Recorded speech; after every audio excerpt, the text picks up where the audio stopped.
Boa tarde, uma alegria estar de volta aqui. Quem estava no encontro do ano passado?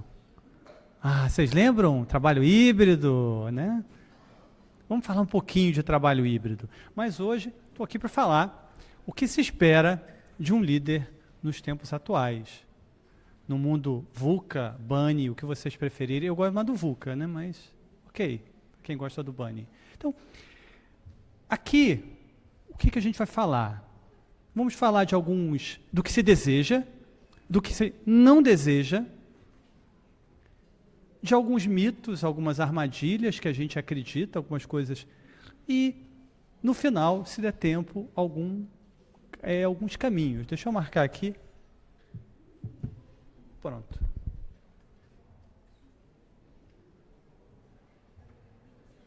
Bom, para começar a falar sobre o que se espera de um líder, primeiro é preciso que a gente definam o que é liderança.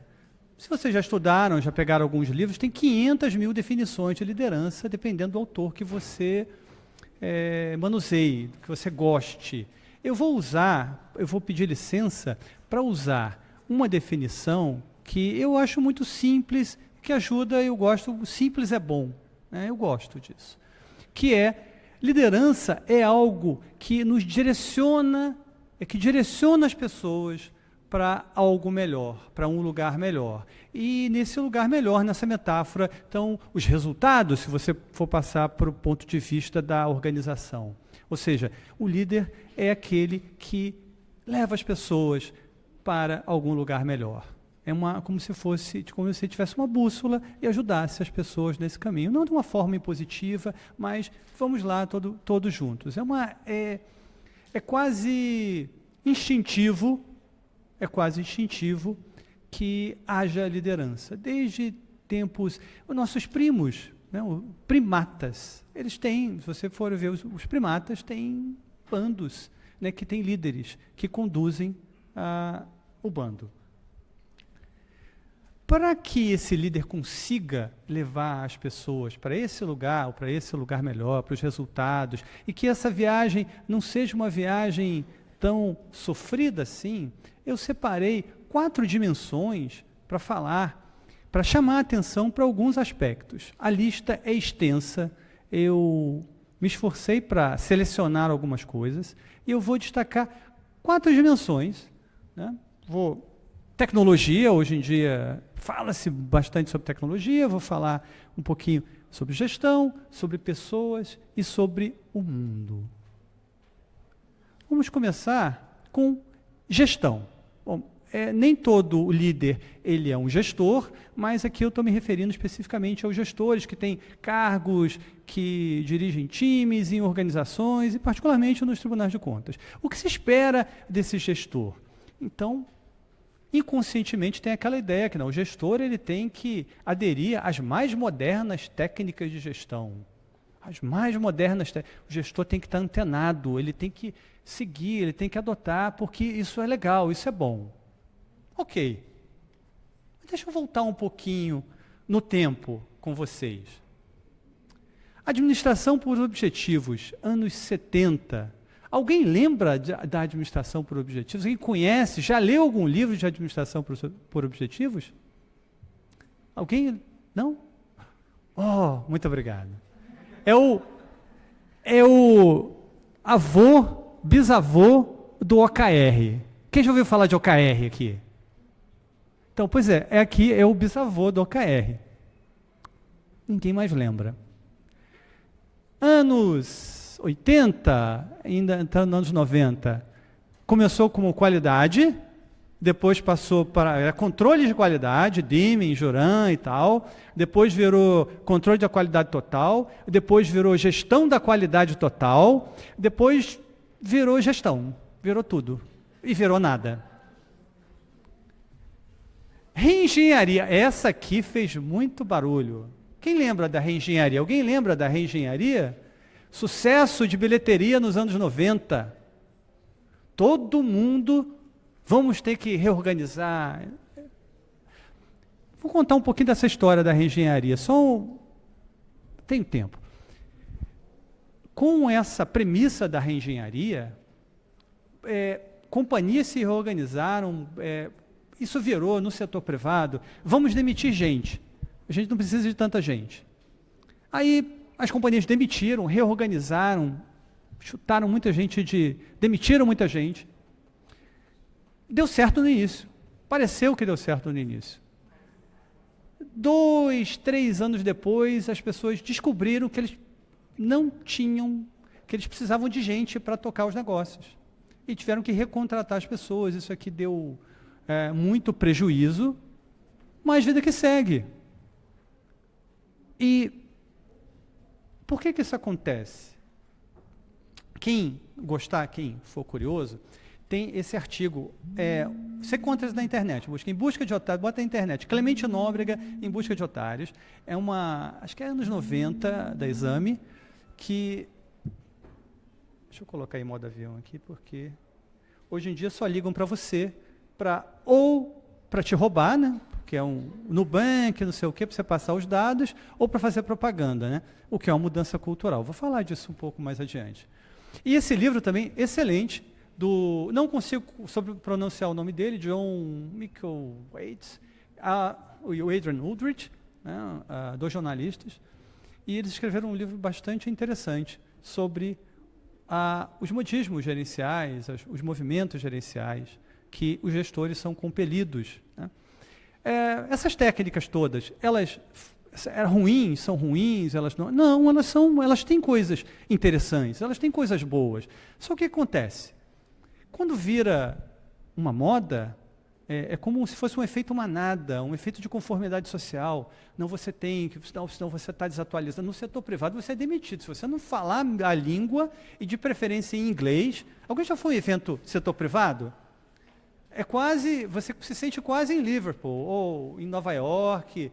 Você não fala o seu trabalho, meu job, né?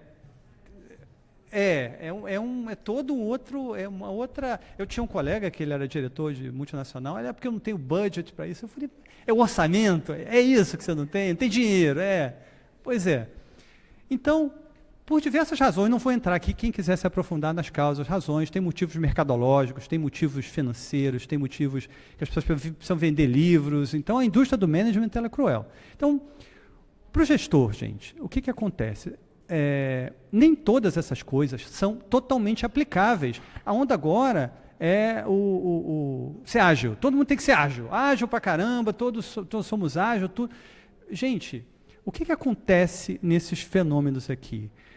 Ou você está com os burros na água, como foi na reengenharia, quando quer aplicar para tudo, porque quando isso vira moda, é como se você aprendesse a manejar um martelo. Então, tudo vira prego. Não importa se é um parafuso que você tem e você quer bater ali, você vai espanar o parafuso. Então, é a mesma coisa. As técnicas gerenciais, elas são boas, mas o gestor ele tem que analisar o contexto. O que é aplicável para ele ali ou não. Talvez um método ágil, um Kanban que sirva, na outra organização não vai servir, porque elas têm culturas diferentes, necessidades diferentes. Então, o gestor, ele não precisa, ou ele não deveria aderir cegamente. Não, isso aqui a técnica não é a técnica tabajara, meus problemas acabaram. Porque ao estimular isso, quando as lideranças, principalmente o top management, a liderança estimula essas coisas, acaba virando formalismo, acaba virando... Lembra estou saudosista hoje. Tinha um programa chamado Os Trapalhões, aí tinha um humorista chamado o Didi, era um personagem, ele brincava com o cenário. Era bonito por fora, mas quando olhava não tinha nada, não tem nada aqui. É a mesma coisa na adoção dessas técnicas. E o gestor, isso acontece bastante. Então, gestores, técnicas gerenciais são adequadas, mas têm que ser aplicadas de acordo com o seu contexto, têm que ser contextualizadas. Uma das razões por que essas coisas acontecem é porque não há visão de longo prazo. Não há visão de longo prazo. Essa é uma outra discussão, mas eu quero chamar a atenção que gestores têm que ter visão de longo prazo. E nós, por Isso está retornando, eu estou percebendo isso. Quem foi no encontro da ENAP teve várias coisas sobre foresight, cenários. Isso está retornando, isso foi meio anos 70, 60, 70 se tinha, depois anos 80 a inflação caiu por terra por muitas mudanças, e é necessário que os gestores desenvolvam essa visão de longo prazo, equilibrem o curto prazo com o longo prazo. Eu dei o exemplo aqui do OKR. OKR é um método, é uma metodologia de curto prazo para realizar, e ela funciona para isso. Então, é como se você estivesse mirando aqui no chão, opa, vou aqui, tá? Vou aqui. Mas, se eu só olho aqui, eu não estou olhando para lá, eu posso estar me encaminhando, né, opa, tem um abismo aqui. Eu posso cair no abismo. Então, é preciso conciliar uma visão de curto prazo com a visão de longo prazo. Ou seja, OKR é bom, é legal, ok, mas eu posso usar, por exemplo, um planejamento estratégico para ter essa visão de longo prazo. Recentemente, lá no TCU, a gente está estimulando que as lideranças, as unidades, as lideranças, tenham visão de longo prazo das suas áreas. Porque se você não tem visão de longo prazo, você fica a reboque do que acontece. E depois, quando acontece, é mais difícil para que você adote determinadas providências com sucesso. Você fica apagando incêndios. Vou dar um exemplo para vocês. Né, num desses encontros, um secretário lá trouxe mudança demográfica, saiu o censo. Qual o impacto da gente começar a diminuir gente na população? Por exemplo, para quem fiscaliza saúde, educação, qual vai ser o impacto para as políticas de educação e qual é o impacto para a atuação dos tribunais de contas nas políticas de saúde e educação? Então, essas reflexões, elas precisam ser feitas de vez em quando. Então, gestores também deveriam ter visão de longo prazo. Isso aqui são relatórios da OCDE. A OCDE tem um centro de foresight, né, que é como se fosse um método de avaliação do futuro, e várias questões são levantadas lá sobre o futuro do planeta, das políticas públicas, bastante interessante. Tem um site, esses relatórios estão disponíveis. E, tecnologia. Certamente o assunto que mais se fala por conta do ChatGPT é a tecnologia, e a tecnologia certamente tem impacto nas nossas vidas e tem impacto, com certeza, para os gestores, para os líderes das nossas organizações. Olha essas frases aqui. Máquinas voadoras mais pesadas que o ar são impossíveis. Lord Kelvin, presidente da Sociedade Real, em 1895. Thomas Watson, presidente da IBM, 43. Eu acho que é um mercado mundial para talvez 5 computadores. Robert Metcalfe, bilionário, inventor da tecnologia Ethernet, fundador da Tricom Corporation. Prevejo que a internet em breve se tornará uma supernova espetacular. Em 1996 entrará em colapso. Bilionário, inventor. Professor Erasmus Wilson, quando a exibição de Paris terminar, ninguém mais ouvirá falar da luz elétrica. Aliás, essa exposição de Paris salvou a Torre Eiffel também, né? Para quem não, era para ser demolida, olha só. Ao final da exposição, porque depois ela serviu de torre telegráfica e hoje é o cartão postal. O cavalo está aqui para ficar, mas o automóvel é apenas uma moda. Presidente do Michigan Savings Bank, sobre a Ford. Essa aqui eu adoro. Né? A televisão nunca vai ter uma audiência, não vai reter uma audiência. As pessoas vão ficar entediadas de olhar para uma caixa de madeira compensada todas as noites. E esse aqui, Marty Cooper, inventor do telefone celular. Os telefones celulares nunca substituirão o telefone sem fio. Quem não tem mais telefone em casa? Marty, você errou. Foi mal. O que é isso aqui, gente? São líderes, são lideranças respeitadas no tempo deles, mas que deram com os burros na água, erraram nas suas previsões, erraram quanto para onde está indo a tecnologia, ou foram resistentes às tecnologias. Então, uma coisa que a liderança hoje precisa, diante desse mundo cada vez que se mexe mais rápido,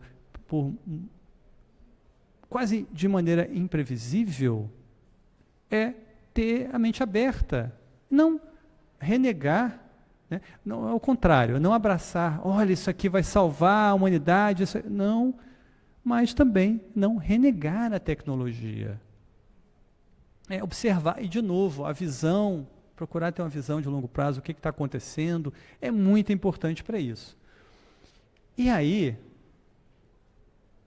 tem uma coisa que todo mundo fala, não é preciso fazer a transformação digital. Assim, eu sei que lá no tribunal todo ano tem, era não sei o que digital, depois virou a transformação digital, mentalidade digital. O que é isso, gente? Vocês têm certeza de definir o que é a mentalidade digital, o que é uma transformação digital? Se você for ver alguns dos planos de transformação digital, eles são fazer sistema. E não é isso, a transformação digital. É um exemplo mal copiado, por exemplo, da Uber. Você pegou o Uber aí. Uber, o que é uma transformação digital? Você tinha tecnologia de pegar carro na rua, era ou o telefone, você ligava para alguém, ligava, né, ou celular, ou a mão, e era assim que as coisas aconteciam. E aí veio uma empresa, colocou uma tecnologia, uma plataforma tecnológica diferente, e com isso você conseguiu unir consumidores ali e motoristas para transportar as pessoas. E isso vai mudar, porque agora você não vai precisar mais dos motoristas, né? Então, assim, com os carros com autoconduzidos, né, você vai chegar a um ponto que você também não haverá mais motoristas, novo salto tecnológico. E o que é essa mentalidade digital que os líderes têm que ter? Primeiro, um certo letramento digital, de entender quais são essas tecnologias, o que é abrir um chat GPT, ver o que funciona. Estou dando o exemplo do chat GPT, que ele é o mais comum agora. Ele popularizou a inteligência artificial, era uma coisa assim que era, o que é isso? O chat GPT colocou isso no nosso dia a dia. É você discutir, entender mais ou menos o que é, entender, estar aberto para as possibilidades, né, e não renegar como na tela passada, estar aberto a essas possibilidades, e você deixar que as ideias venham da sua equipe para como utilizar ChatGPT ou qualquer outra tecnologia, mudar a forma como que você, inclusive, presta serviços internamente ou externamente. Isso é a mentalidade digital. Dentro daquele conceito, aproxima muito da administração 4.0, de flexibilidade, de você ter o tempo todo você ser um arquiteto ou um catalisador dessas possíveis mudanças.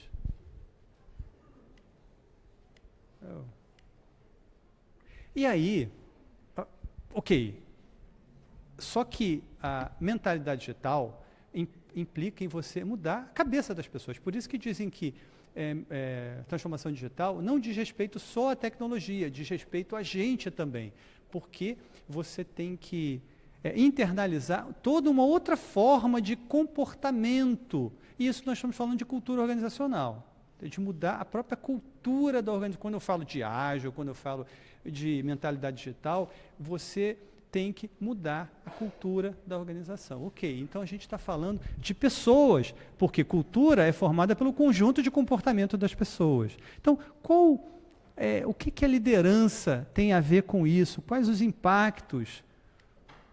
Quais são os problemas que a liderança tem que lidar? Então, assim, uma grande parte aqui é a gestão de pessoas, abrimos a caixa de Pandora da saúde mental, que ela já estava lá, a pandemia apenas escancarou uma realidade, assim, as pessoas, sabe quando você coloca a sujeira debaixo do tapete e não olha nunca? A pandemia levantou o tapete com força. E a contratação de psicólogos, não dou conta, isso é um reflexo dessa força com que o tapete foi levantado.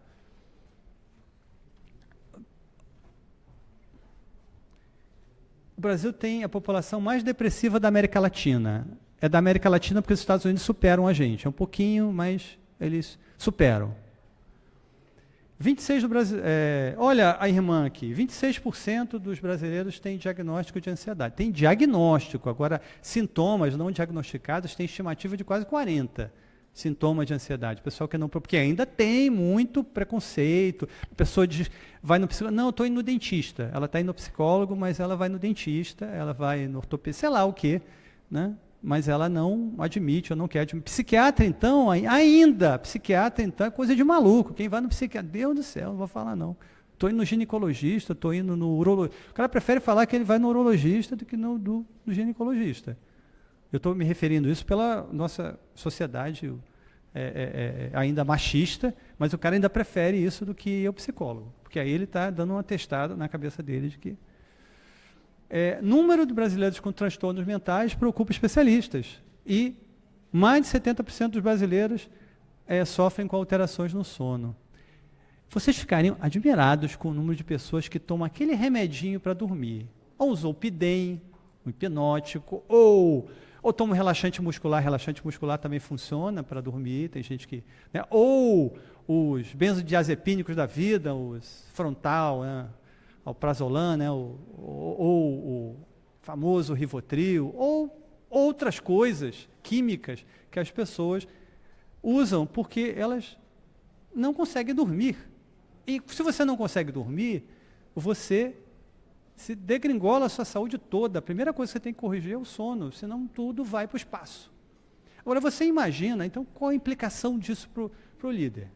Primeiro, que grande parte dos gestores está nessa toada. O sujeito está estressado, ele não consegue lidar com o estresse, ele não consegue... Não é só no setor privado não, no setor público também. E aí ele entra no remedinho, e ele vai acumulando, e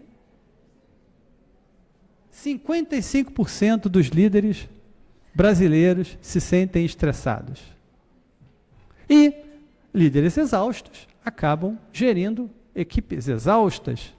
Isso interfere em todo o ciclo da liderança.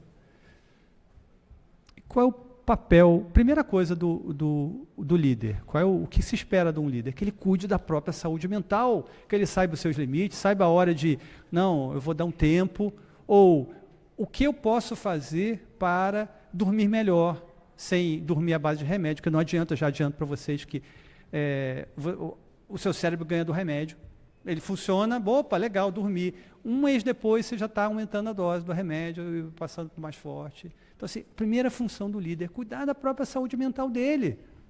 Senão ele vai para o espaço. Senão ele acaba com um burnout. E o Brasil, ele só está atrás do Japão em termos de burnout no mundo, porque a cultura do Japão é uma cultura absurda em termos de trabalho, para quem não conhece, né? Recentemente quiseram, esse problema sério de saúde pública lá, foram reduzir olha como a cultura é forte, de um país, aí no caso de um país. Foram reduzir a carga de trabalho e os japoneses disseram, não, a gente não quer, isso é um absurdo, reduzir carga de trabalho. Um grande barulho na opinião pública contra a medida de redução de carga de trabalho. Mas, enfim. E outra pesquisa interessante, e eu me lembrei do Mato Grosso agora, na experiência deles. Olha só, essa pesquisa do Workforce Institute mostra o impacto, isso aqui foi em vários países, tá? O impacto da saúde mental dos trabalhadores, olha só. O impacto do chefe, ele é o mesmo do cônjuge. E muito maior que o seu médico ou que o seu terapeuta. Porque você vai ver um psicólogo uma vez por semana, o teu chefe tu vê todo dia. Ou tua chefe, você vê todo dia. E se ele for um chefe tóxico, ele vai detonar com a equipe. E essa mesma pesquisa também mostra que 1/3 dos chefes não tem a mínima ideia do impacto que eles causam na saúde mental das equipes deles. Absolutamente nenhuma. E o que aí é o papel do gestor? Ele entender como lidar com esses casos, como ele lidar com o estresse, como ele lidar com o próprio estresse, como é que ele cria um ambiente favorável na equipe, como que tratar, ele não vai tratar, ele não é psicólogo, ele não vai tratar ninguém, mas como é que ele aborda a pessoa, como é que ele conversa com a pessoa. E se o o gestor não sabe disso, ele não vai fazer, porque ninguém mergulha, né? Nós temos nosso cérebro, ele reage ao desconhecido. Não, eu vou mexer com isso, eu não sei fazer isso. Ou ele reage assim, ou ele reage, não, eu vou falar e pronto, e aí talvez seja ruim da mesma forma.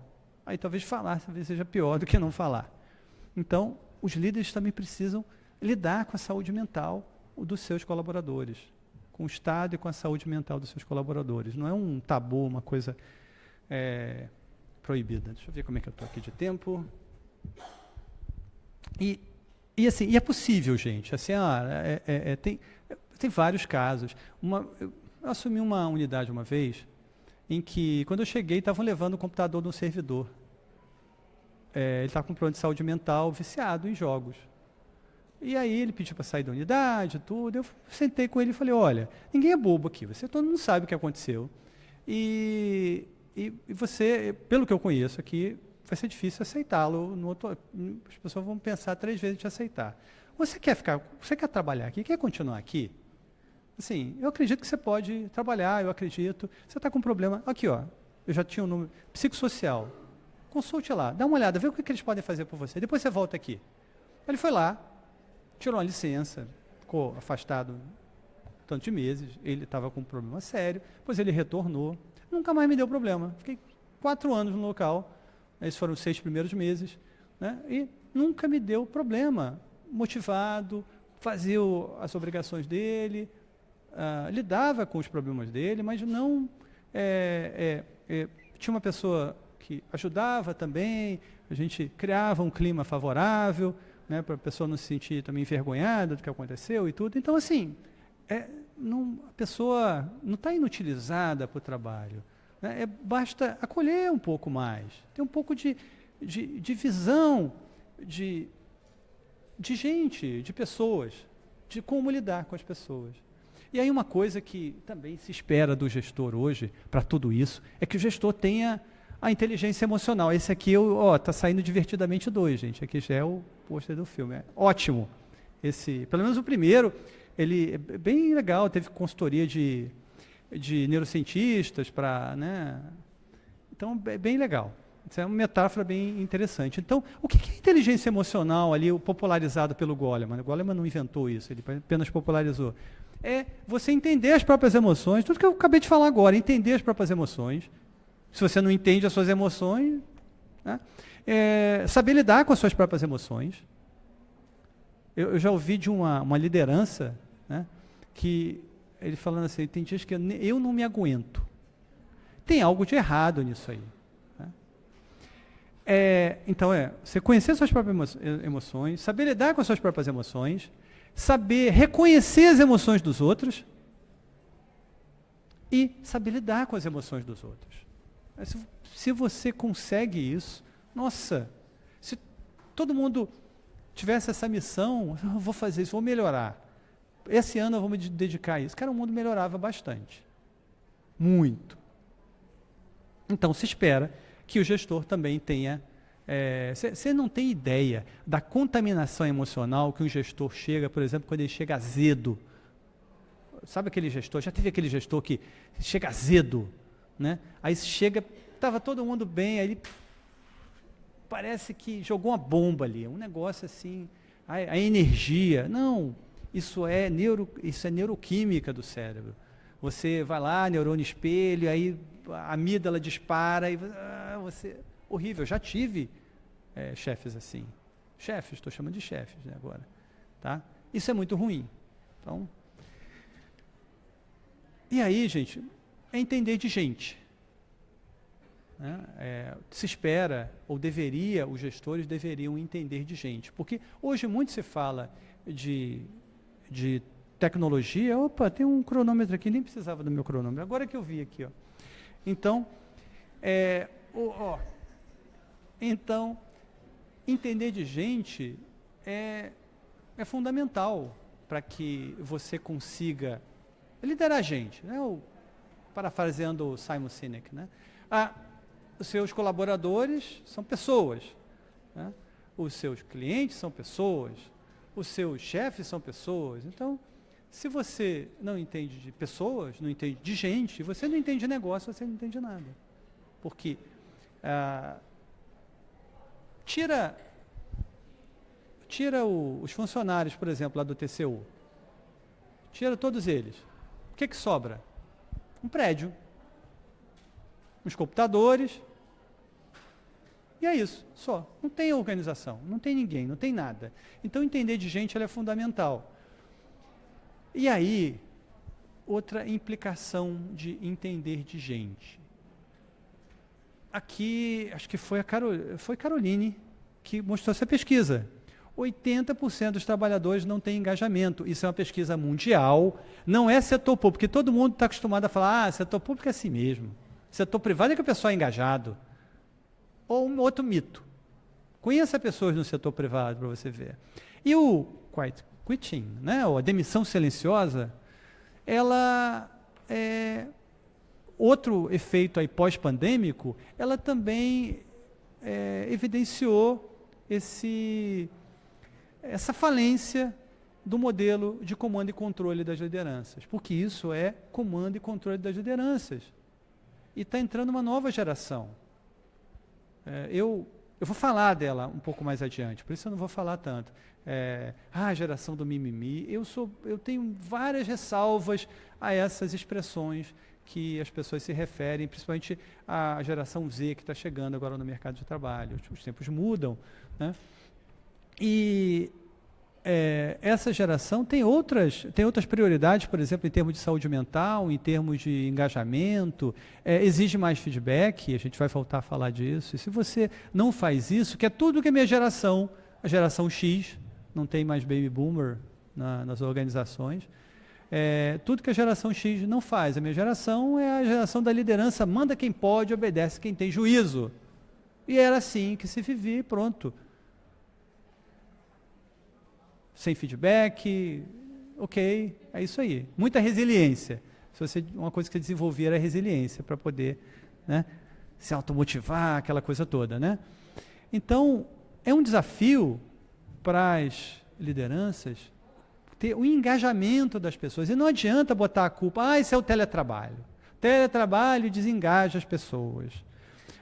Eu conheço equipes que estão em teletrabalho, são muito mais engajadas que se você bota as pessoas numa sala, elas não ficam lendo jornal, sei lá, não faz nada.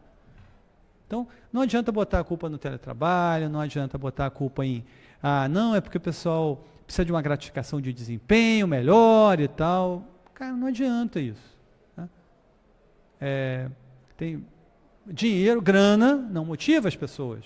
Quer dizer, se você tiver grana abaixo do que você considera justo para viver, aí é um fator higiênico, você não vai se motivar. Mas tem N pesquisas, não só de psicologia, agora de neurociência, que demonstram que dinheiro a mais é legal. É que nem quando você, nossa, meu sonho é ter aquela casa com a piscina. Eu vou me motivar. Aí você compra a casa com piscina, e na primeira semana você vai na piscina, é ótimo, todo motivado. 2 meses depois você não aguenta mais olhar para a cara da piscina, porque ela, para limpar, é horrível e tal, que droga dessa casa. É a mesma coisa com a remuneração.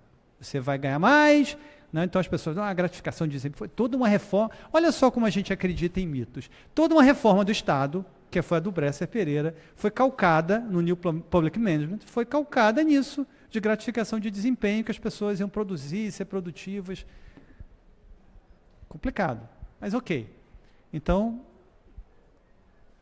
esse é um desafio para o gestor. E eu vi eu vi aqui nos programas, a valorização das pessoas, o engajamento, o senso, você criar um senso de propósito para as coisas, porque é inerente ao nosso cérebro, a gente precisa de propósito para fazer as coisas. Senão, as pessoas se desengajam, é normal. Então, se não é exemplo de cima, se os líderes não dão exemplo, se eles não colocam propósito, se não envolvem as pessoas nas decisões, não vai ter outro resultado a não ser pessoas desengajadas. O resultado é previsível. Exige uma outra forma de gerenciar e tem que entender de gente, tem que gostar de gente, entender de gente para fazer isso. Então, vocês ouviram falar desse caso? Esse furdunço que aconteceu na OpenAI. A OpenAI para quem ainda... Então, deixa eu contextualizar todo mundo, né? É a empresa... 5 minutos? Meu Deus do céu! É a empresa do ChatGPT. O conselho de administração destituiu o CEO da empresa. Falou assim, rua você, tá fora. A empresa tem 770 colaboradores. 700 assinaram, eu estou fora também. Se ele sair, eu estou fora. Olha que coisa interessante. E ele foi, adivinhe, foi admitido. Não aguentaram a pressão. Então, o que esse caso diz para a gente em termos de liderança? Deixa eu passar aqui rapidinho, porque... esse aqui, ó. Não, volta. Aqui, volta aqui, gente. Tá aqui. Tomar decisões. Espera-se que os líderes tomem boas decisões. E eu vou citar aqui um caso para vocês. Há alguns anos, todo mundo ouviu falar do Brexit. A saída do Reino Unido, ou da Inglaterra, da comunidade europeia. À época, isso aqui era o ônibus da campanha. Olha só, nós mandamos 350 milhões de euros para a sede da União Europeia, para Bruxelas. Vamos investir isso no nosso NHS, o serviço de saúde deles. Vamos investir isso no serviço de saúde.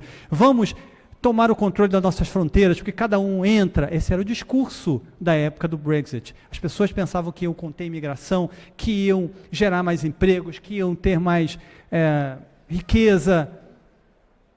Resultado, hoje, o NHS não teve os 350 milhões, está quase falindo.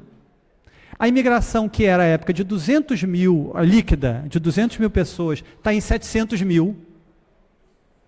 As indústrias tem um documentário, um dono de indústria de pesca, ele dizia o Boris Johnson veio aqui e disse que a gente ia ter que contratar mais gente porque não ia dar conta do trabalho. Ele realmente eu contratei, mas para tratar da burocracia, não é para embalar peixe.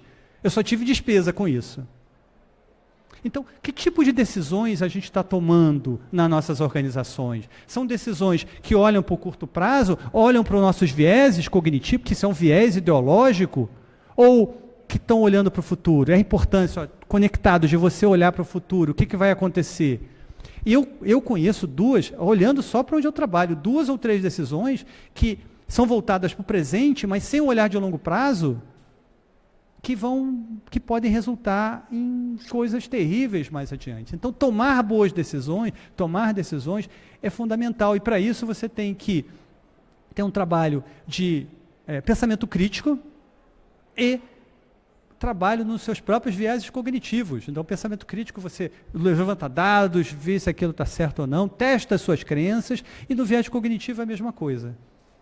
E aí, para me encaminhar para o fim, não vou falar tudo, vou falar do mundo, novas formas de trabalho, não só híbrido, mas, gente, a forma de trabalhar vai mudar. Nós estamos preparados para isso? As pessoas estão preparadas para trabalhar de forma diferente? E o que vai acontecer com as pessoas que não conseguirem acompanhar isso? Isso é trabalho de liderança também, isso é problema das nossas lideranças. E novas gerações. Ao advento da geração Z, cada vez mais gente entrando, isso implica em mudança de comunicação. Você não vai ter mais o jornalzinho, esses caras não leem jornal, eles veem vídeos. Você vai ter que mudar a forma de comunicação, vai ter que dar mais feedback. Quem dá feedback nas organizações? Tem que dar de maneira correta. Tempo esgotado. E aí, vou dar só um recadinho, tá? Eu não queria deixar sem uma chave aqui para vocês. Qual é a chave mágica? É só deixar problema, só o líder tem que fazer isso, o líder tem que fazer aquilo. Cara, conheça o seu cérebro. Estude como você funciona, tanto em termos de neuroquímica, quanto em termos mais imateriais, psicológicos, de crenças, valores. Isso aqui é a chave para aquele negócio do autoconhecimento. Como é que é autoconhecimento? Mas como é que eu faço isso? É entendendo como eu funciono, entendendo como eu funciono à base de crenças, de valores, de memórias, o efeito que isso causa. Esse é a chave. E aí, quem quiser, eu tenho um canal no YouTube, tem 180 vídeos que abordam um pouco dessas coisas, tá? Carlos Sampaio PNL. Então, e deixando uma mensagem final. Cuidado, Calma. Pensando uma mensagem, nesse mundo que nós...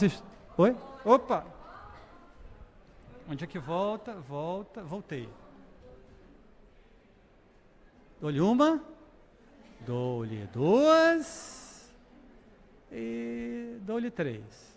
Só para deixar uma mensagem final, gente, nesse mundo que tem cada vez mais, que cresce xenofobia, que a gente não resolveu problemas de racismo, misoginia, homofobia, num mundo que está cada vez mais incerto em termos de emprego, você não sabe, as novas gerações não sabem se vão ter um emprego, se vão ter aposentadoria, de mudanças climáticas, você não sabe se a própria raça humana vai sobreviver às mudanças climáticas, num mundo que está cada vez mais dividido, polarizado, não só entre países, mas entre pessoas do próprio país por questões ideológicas, a única solução é que a gente tenha menos líderes destrutivos e mais líderes positivos que construam coisas, que unam, e não que destruam, que apedrejem, que tragam as coisas para baixo. Então essa é a minha mensagem. A liderança, parafraseando um TED Talk do Michael Oliveira, ela é responsável pelas piores coisas do mundo, mas ela também é responsável pelas melhores coisas do mundo. Muito obrigado.